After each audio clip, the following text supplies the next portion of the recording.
Finger card. So அந்த finger card எதுக்காக அப்படின்னா நம்ம வந்து ஸ்டிச் பண்ணிட்டு இருக்கும்போது நம்ம கையில் வந்து எந்த ஒரு அடியும் படாமல் நம்ம வந்து கையை வந்து பாதுகாக்கிறதுக்காக இந்த ஃபிங்கர் கார்டு வந்து நமக்கு யூஸ் ஆகுது.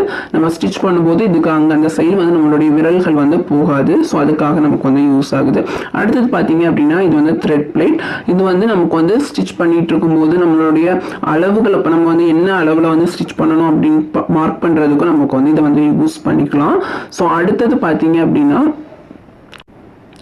பார்த்தீங்கன்னா ப்ரெஷர் ஃபுட். இந்த ப்ரெஷர் ஃபுட் எதுக்காக அப்படின்னா நம்ம வந்து இதுக்கு கீழே தான் வந்து துணியை வச்சு நம்ம வந்து ஸ்டிச் பண்ணுவோம். ஸோ இந்த மாதிரி பண்ணும்போது நம்ம துணி வந்து அங்கங்கேயும் விலகாமல் இருக்கும், ஒரே இடத்துல இருக்கும். அதே போல் துணிக்கு வந்து நல்ல டைட்னஸ் வந்து கொடுக்கும்.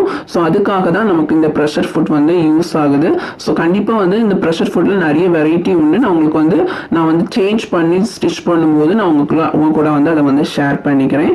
ஸோ வந்து இந்த ப்ரெஷர் ஃபுட்டும் நமக்கு வந்து ரொம்ப வந்து இம்பார்ட்டண்டான ஒன்று. ஸோ